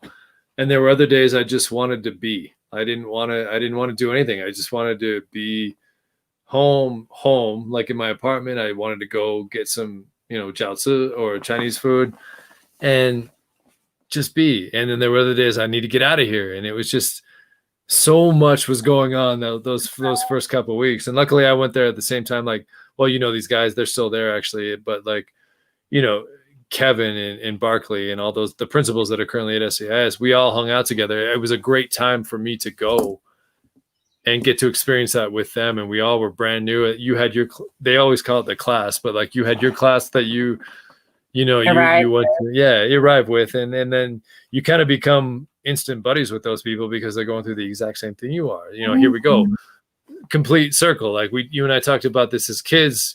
You're going through the same thing as kids. You go as an adult, you're going through the same thing as an adult. So I just truly remember feeling relaxed isn't the right word because obviously there's anxieties. There's things that you worry about, you stress about, you worry about people back home. You worry about you can't just get in a car and drive 20 minutes and be home if there's something going on. There's definitely, I don't want to say issues, but there's things that come up and they're not easy to kind of deal with right away, right? But when you get it, I just remember feeling, and I'd never even been to Shanghai, but I just remember feeling relaxed in a weird ass twisted way. But I felt relaxed. So Yeah, I mean, yeah, and it is so weird and twisted because it's like I loved being there, but I also loved leaving. Like, does that make sense too? Like every vacation, every break that we got, I was like, where am I going? I need to go here. I need to go there. Like, let's get out of here as fast as we can Friday after, at the end of the day, let's go. And yet it was, you get it. I mean, it's so hard I get it. No, you don't even have to. I just remember the first year I was all about, I remember like thinking like, I want to like just submerge myself in the Chinese culture. I didn't go anywhere. Like Chinese New Year, I didn't go anywhere. I didn't go anywhere in the fall break. I wanted to just be it. Like there were times I would come back to the States for periods and like a week and things like that. But I was so focused on just Shanghai's home. I'm going to be here. This is who I am. And then the second year was like party on.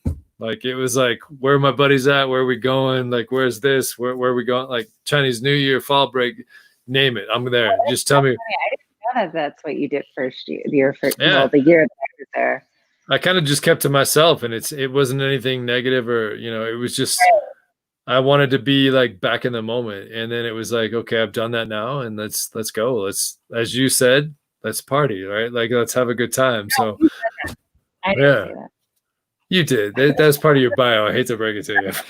But no, and that's the thing. That the kind of cool thing is like, just in the 2 years I was in Shanghai, I was doing the math the other day. Like I went to Thailand twice. I went to Hong Kong. I went to Taiwan. I went to Beijing in China. I went all over China. I was able to come back to the States. I went to Vietnam. I mean, that was always a goal of mine as a kid. I just have a fascination with Vietnam, and I always did. And it was the fact that I was able to go there with not only myself, but buddies of mine to experience the same thing. You know them, Alan went and Ed went, and we just had a great time. And it was just like, wow, what a,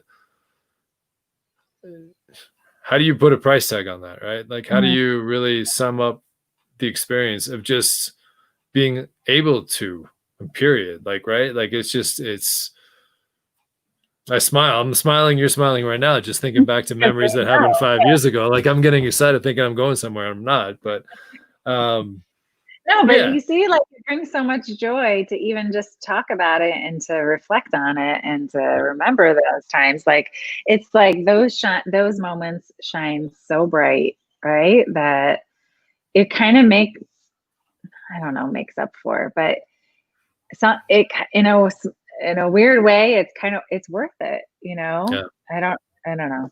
it is. No, So my question to Good. you a long time ago was Mhm. was about was was about the friendships, about the did you feel like your friendships were how did you feel like your friendships were, your connections were in Shanghai? I'm snapping because they were like this for me, but how are they for you? Great question, by the way. It's funny that you say that. I felt, this is weird to say, maybe you felt this way, maybe you didn't. When I first got there, and I came in a year after you did, and I came in at a time where SCIS was in total transition. Mhm. I mean, it wasn't just one or two people coming in. It was a lot of us coming in. I automatically clicked with Kevin, who's the elementary principal. I clicked with him. I clicked with Barkley. I clicked with so many of the teachers that came in. Those, you get this probably more than anybody, but like if you, sometimes I struggle with letting people in. That's a curse. We've talked about blessing and the curses of being a TCK.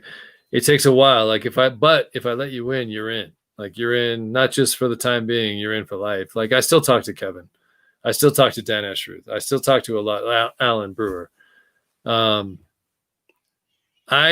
initially because everybody was in the same boat, I welcomed it. I kind of dropped the guard for a little bit. And then for whatever reason around probably October, November, I kind of put that guard back up. I don't know why. I don't know if it was just a psyche thing. You're the psychologist, so maybe you can tell us. Your first year there? Yeah. Yeah. I remember kind of backtracking and just kind of being by myself because I was thinking like, I love this so much, but what's wrong? Like, I love this so much. Am I supposed to be here? I love this so much. What's going on back home? What am I missing?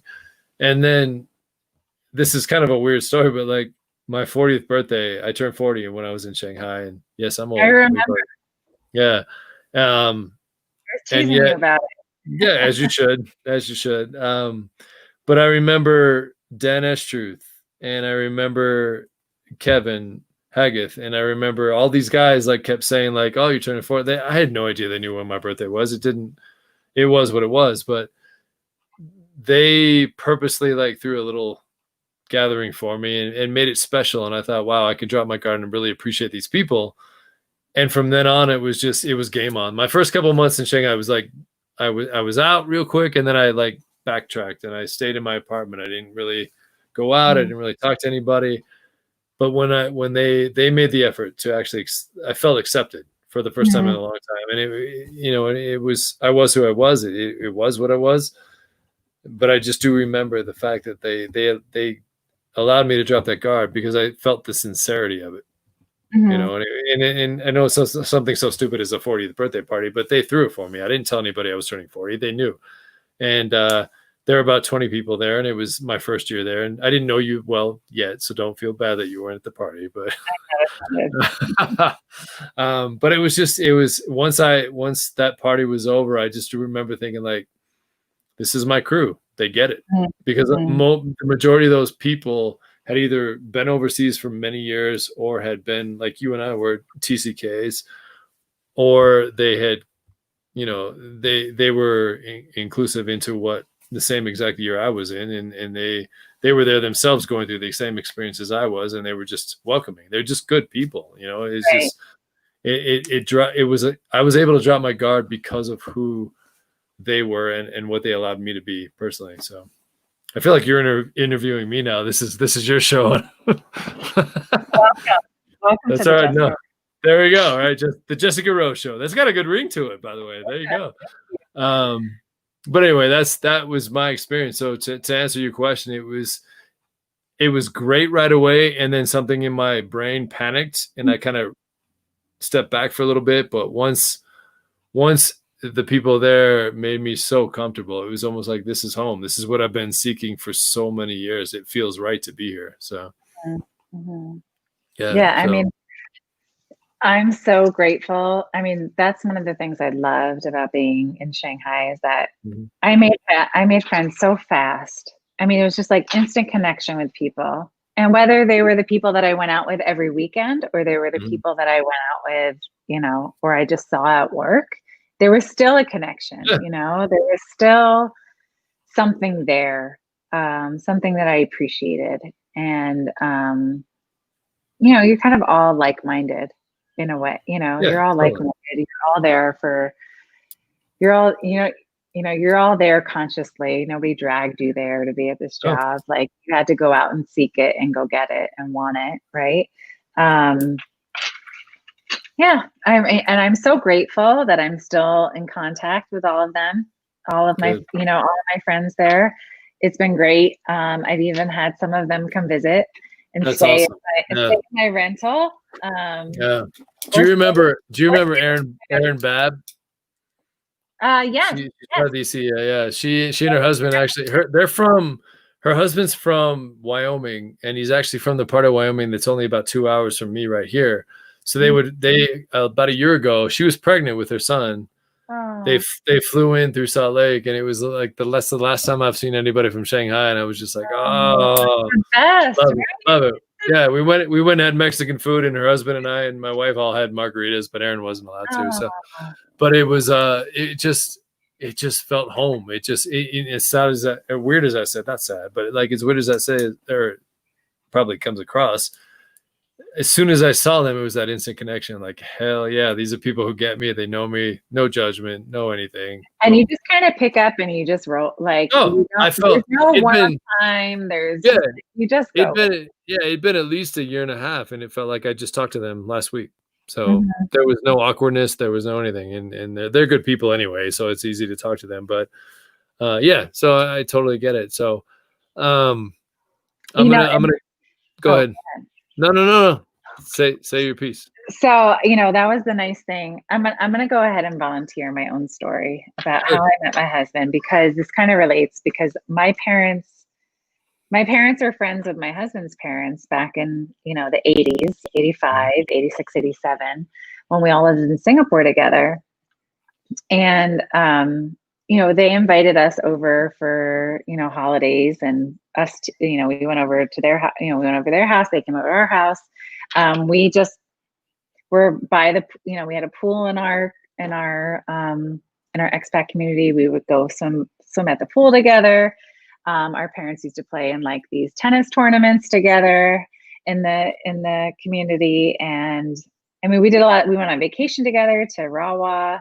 Anyway, um, our families were friends, and so they kept in touch through Christmas cards every year after they left. So my family left in '87. Adam's family came to visit. My husband's family came to visit us in '88 in Hong Kong before they left Singapore for good to go back to Chicago. Um, we were just good family friends. And so through Christmas cards, we kept in touch all these years. Actually, Adam's parents had come out to visit us, I think sometime in the prime of my awkward years in like 93, probably middle school years. Hey, wait a minute. There's nothing wrong with 93. I was a senior, so go ahead.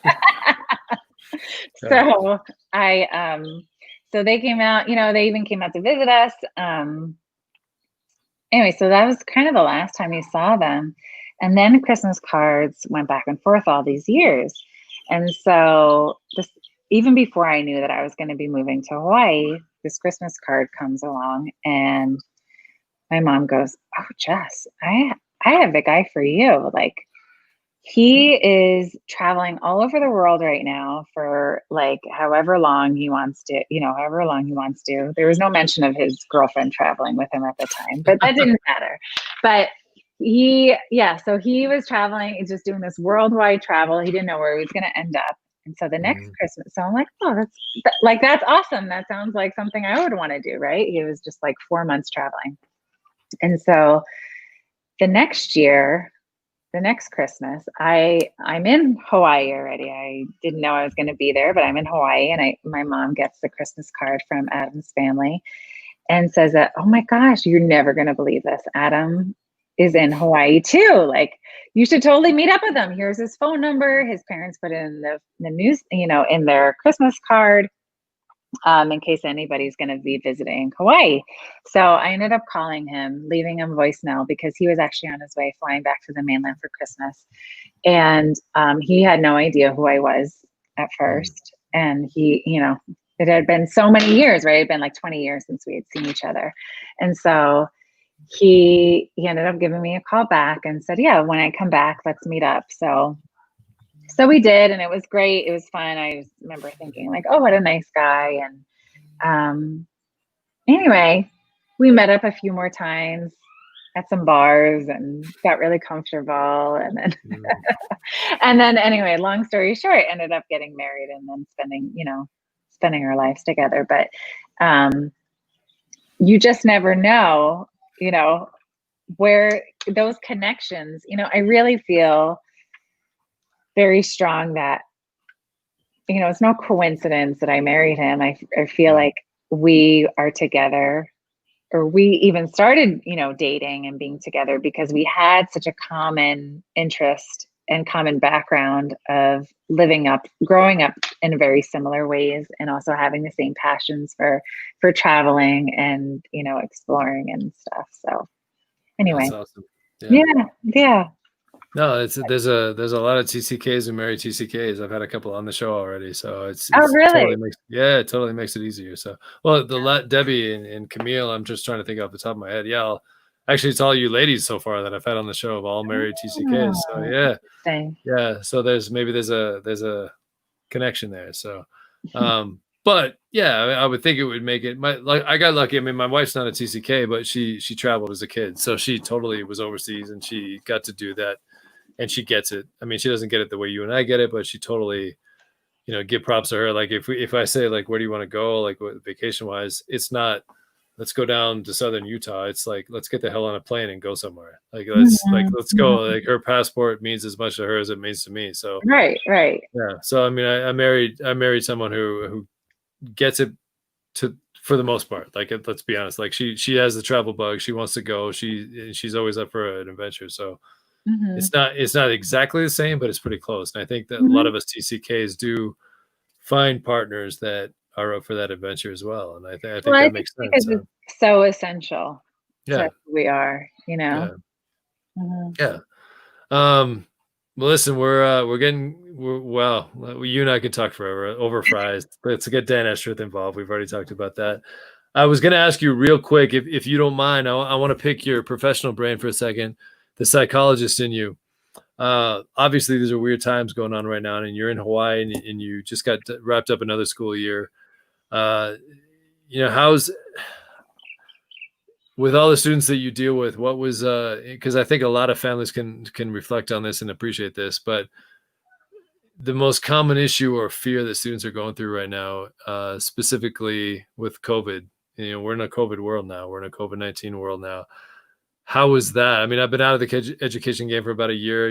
Who knows if I'll ever get back into it. I'd love to, but someone who sees it or has seen it daily for a long time, the fears that kids go through, the worries, the issues.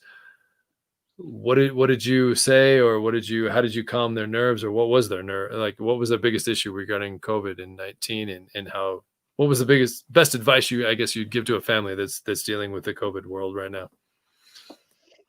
I guess, one of the things I want to say is that, again, kids are pretty resilient in general. So I think they're probably going to be able to handle some of this stuff a little easier than adults, generally speaking, right? I think how their parents deal with it, or how the adults around them deal with it, is going to be most important. In how they interpret and how they take on what's happening in the world. I think if everybody, I think it's important to, with any crisis, including this one, to keep in mind that to keep perspective.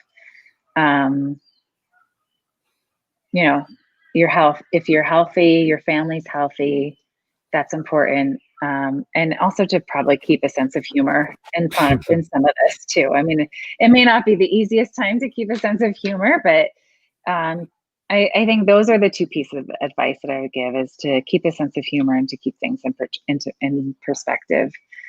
I think I'm not living with the families, and I'm not living the day in, day out of the kids.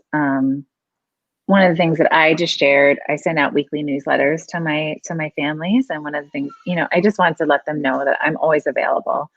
And I appreciate that they've taken that seriously. I've been hearing from some of the kids and some of the families as things have come up, whether it's even just logistical stuff, or it's actually something where, I need to support a child. So I think just knowing that somebody is available when they need it is hopefully a comfort. Yeah. Yeah. I mean, I think most of the kids in general are okay. There are those kids who probably who are already vulnerable, who have other maybe issues going on, whether that's depression or sexual identity or, other things, anxiety or other things that are going on that will put them at maybe higher risk for being more susceptible to experiencing the stress of COVID-19. So those are the kids that I'm most concerned about. I think, other kids might have moments, absolutely, and those aren't meant to be taken lightly, but yeah, I'm not worried for the majority. I'm just kind of worried for the small minority, really. Oh, and those are the ones you have to keep an eye on. But I appreciate that. I know a lot of people appreciate that too. So we're about done. Okay. I told you time flies when you're on the show. So I don't know if you've watched. I know you've watched this a little bit, but you kind of probably know what's coming next. I like to kind of conclude these with a more of a personal thing, and like I said, you and I have indulged a few times with plenty of people in terms of adult beverages, and I'm a beer guy, and so I like to have beer every now and then. And whether if you're a beer girl or not, I like to always ask the question. With you, it's kind of funny because I mean we have an inside joke about the fries, right? Because Dan Escher with you and I have said that a couple of times. But if you could have a beer or an adult beverage with anybody, whether still with us on this planet or not, who would it be and why? I hate that this is your closing question because Why? I feel like because for me, I feel like it needs a little background and this is supposed to be the most like relaxed question of all. So like, go ahead. This is the hardest question. This really? is the hardest. Okay. Hands down. Okay. So here, my grandmother immigrated to the U.S. from Slovakia when it was Czechoslovakia back in, I don't know, when she was 11. She's 101 now, so you can do the math. Wow. Yeah, she's 101. Okay.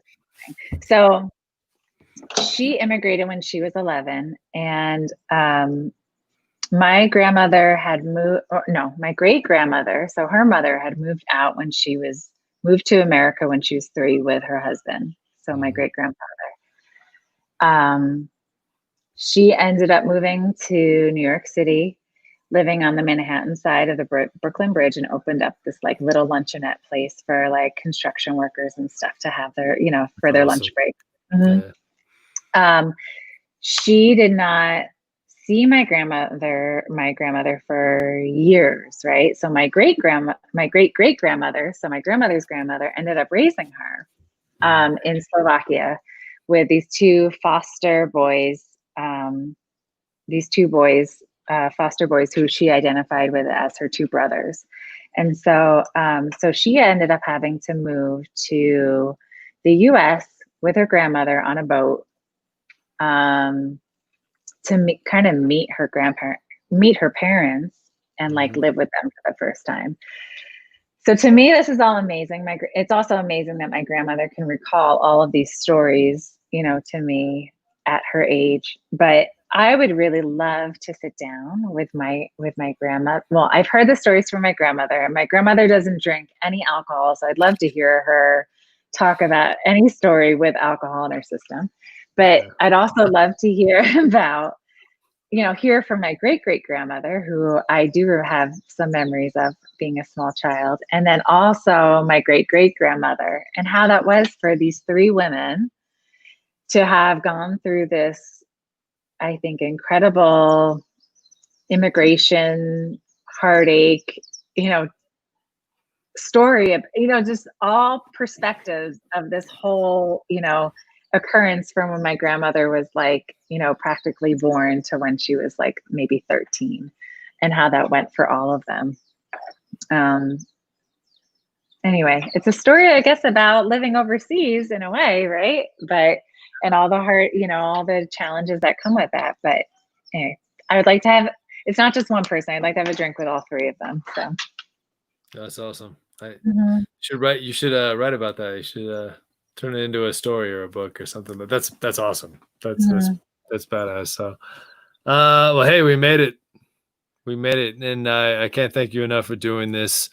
Anything else you want to say before we kind of call it a day? It's getting late, but that's not for you, of course, because you're in paradise.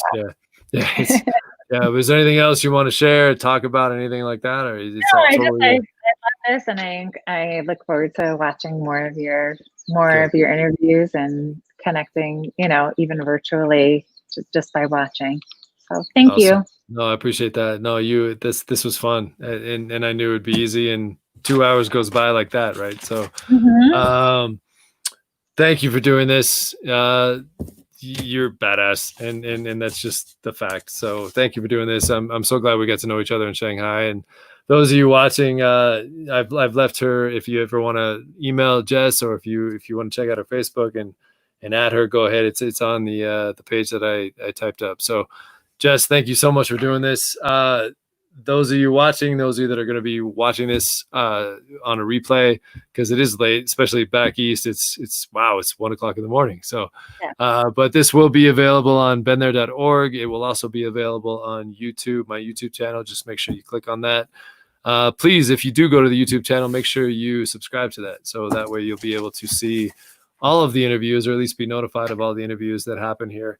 This is always available on Facebook. Facebook likes to replay things over and over too. So, but having said that, Jess, thank you so much. This is fun. I'm going to talk to you soon. I know that you and I are connected, so we're never not going to be, out of reach. So, but let's do this again if it's okay with you. You should do this too. You should set your own show up. So, I mean, you've got the. I'm not going to be your competition then. It's not a competition. That's the thing. It's like even when I first did the interview with Calvin, I never saw this as a competition. It's just who we are. It's a platform for all of us that have ever, kind of felt out of place as people who didn't grow up in their own land, and yet we're supposed to feel completely comfortable. It's, it's such a huge dynamic, and there's just more and more. I mean, the world's kind of crazy right now, but at some point it's going to get back to normal. At some point, there's going to be more of us, and if not, I just want there to be some kind of channel, for us. It's been something that I've dealt with, especially that acclimation process that we talked about. That's always been the biggest thing with me.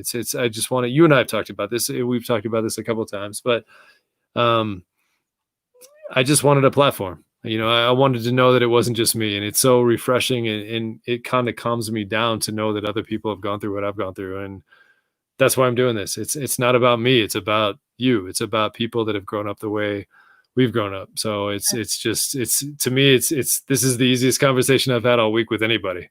So, thank you. Thanks. Yeah, of course. Same here. It's super easy. And, it's about connecting, I think. Yeah, totally. Absolutely. So, those of you that are watching, thank you for watching.